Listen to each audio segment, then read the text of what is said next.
ہاں جی مولانا صاحب ایک سوال ہے جی. ایک صاحب میں یہ تقریر سن رہا تھا ٹی وی میں، وہ فرما رہے تھے کہ کیا کہہ رہے تھے؟ ہاں جی نبی علیہ السلام کو جو وہ زہر کا وہ تھا نا جی دعوت پکائی اور زہر دیا گیا جی خیبر کے موقع پر. جی جی تو نبی علیہ السلام کی جو موت واقع ہوئی ہے آخر میں 4 سال کے بعد، تو اسی زہر کی وجہ سے ہوئی ہے، تو اس لحاظ سے نبی علیہ السلام کی شہادت بھی بنتی ہے؟ بالکل شہادت بنتی.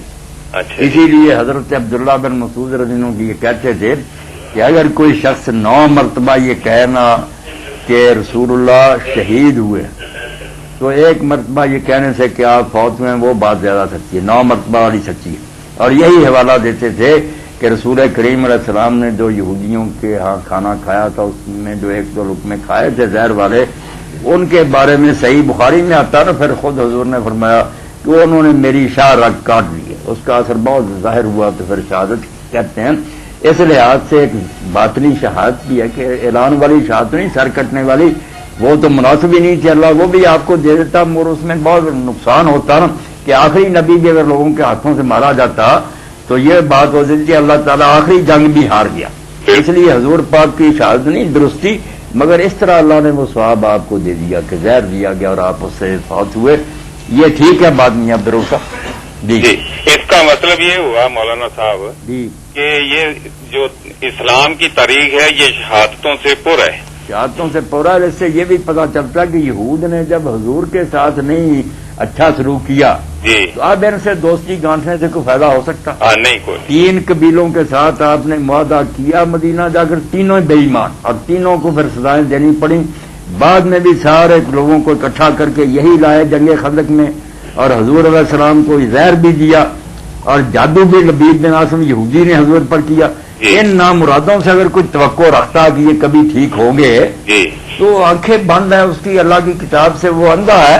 ورنہ اللہ بالکل اعلان کرتا کہ یہ ملعون قوم ہے، ان پر لعنت ہو چکی ہے، انہوں نے پیغمبروں کو قتل کرنے میں دریغ نہیں کیا، یہ کسی کے ساتھ کیا نباہ کرے. تو اس کا مطلب مولانا صاحب یہ ہوا نبی علیہ السلام سے لے کے حضرت امام حسین علیہ السلام تک جو ہے وہ شہادتیں یہ سازشیں اور یہ جو ہیں یہ شہادتیں اور بالکل. میں عبد الرؤف اسی پر کسی شاعر نے بڑی پیاری بات کہی ہے کہ امام حسین کو رسول اللہ سے الگ نہیں کر سکتا. کہتا ہے بطحا کے مسافر دیکھ کے چل، یہ ان کے نقوش پا ہی تو ہیں، حضور کے ہی ہیں قدم ہیں، دو نہ سمجھیں. بالکل یعنی نبی علیہ السلام کو بھی شہادت نصیب ہوئی اور نبی علیہ السلام کے نواسا کو بھی ازغار حرا تا کرب و بلا، ایک ہی تاریخ چل رہی ہے، یہی تاریخ چل رہی ہے. جزاکم اللہ جی، بہت شکریہ جی، مہربانی. پا ہی تو ہیں تاریخ کے لالا زاروں میں ازغار حرا تا کرب و بلا. ایک بھائی نے مولانا سوال پوچھا ہے جی کہ میں نے ایک شخص سے قرض لیا، کاروبار میں لگایا، اتفاق سے کاروبار نے کیا چلنا تھا، میری رقم ڈوب گئی.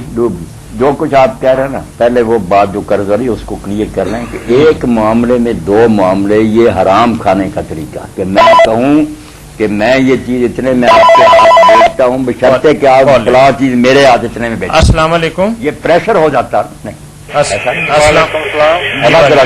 ہلو جی فرمائیے بھائی، کیا پوچھیں گے؟ وہ نا فرض نماز میں امام کے پیچھے وہ نا الحمد شریف پڑھنی چاہیے؟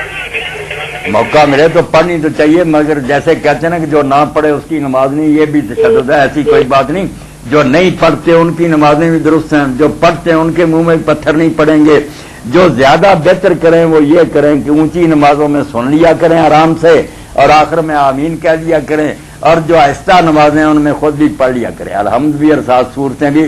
یہ درمیان کی راہ جو ہے نا زیادہ بہتر اور دلیل کے لحاظ سے قوی ہے. باقی جو بھی کچھ کرتا ہے نا، نمازیں سب کی ٹھیک ہیں، صحابہ کرام سے لے کر ساری طرح لوگ پڑھتے آ رہے ہیں. کسی کے بارے میں ہم نہیں یہ جرت کر سکتے کہ نماز نہیں اس کی ٹھیک، ایسا نہیں کہنا. چلے مولانا آپ بتا رہے تھے کہ ایک کاروبار کے اندر 2 کاروبار نہیں ہونی چاہیے، شرط نہیں ہونی چاہیے کہ بیان نہیں ہونا، شرط نہیں ہونی. چلیے مولانا ایک اور سوال قرض کے حوالے سے بھائی نے پوچھا ہے. یہ اسی دباؤ سے پھر اس کو کم کرنا پڑتا نا کہ میں دوں گا اگر تم اتنے میں مجھے دو، خواہ کا دباؤ. آپ سے آخری سوال ہے آج کی نشست میں. ختم ہو گیا جی ابھی ہو رہا ہے. میں نے کسی دوست سے قرض لیا، کاروبار کیا، اللہ کی مرضی کاروبار سے فائدہ تو درکنار، الٹا سارا سرمایہ ڈوب گیا۔ اب میرے پاس کوئی جائیداد بھی نہیں ہے کہ قرض ادا کر سکوں۔ اب قرض خلاف میرے خلاف مقدمہ درج کروا کے مجھے قید کروانا چاہتا ہے، کیا قانونی یا اخلاقی یا شرعی طور پر اس کے لیے ایسا کرنا جائز ہے؟ نہیں، حرام ہے۔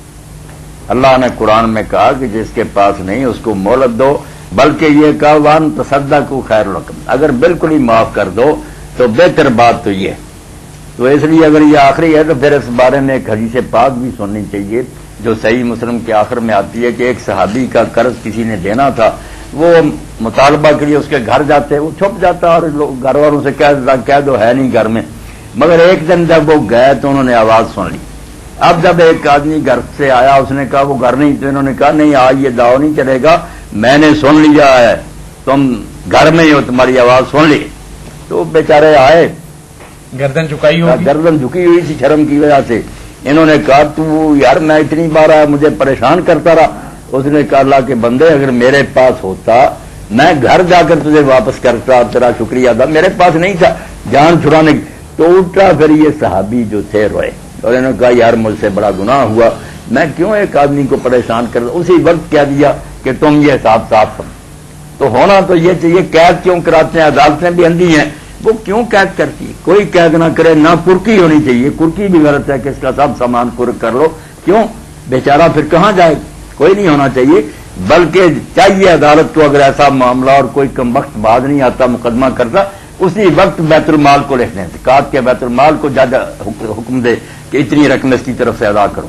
یہ بیت المال کس لیے؟ نہیں مولانا، رسول کریم علیہ السلام فرماتے تھے کہ جو قرض چھوڑ جائے وہ ادا کرنا میری ذمہ داری حکومت کی، جو وراثت چھوڑ جائے اس کے وارثوں کی۔ یہ تو اسلامی حکومت جو ہوتی ہے وہ سرپرست ہے پوری امت کی، یعنی کہ لوٹو لوگوں کو۔ اب بھی مولانا جو سیاسی لوگ ایسا کرتے ہیں تو ان کے تو قرض حکومت معاف کر دیتی، تو ان کی تو سرپرستی کرتی ہے، نہیں کرنے چاہیے ان کے کرتے ہیں۔ لیکن اگر کوئی غریب آدمی ایسی حرکت کر بیٹھتا ہے تو اسے پسے دیوارے زندہ قید کر پسے دیوارے زندہ وہ چلا گیا، وہ بیچارہ کہاں سے کما کر دے گا؟ اگر باہر رہتا تو شاید کوئی محنت کر کے دے ہی دیتا، تجھے قید کروا دیا، تم ظلم کی انتہا ہے۔ چلے ٹھیک۔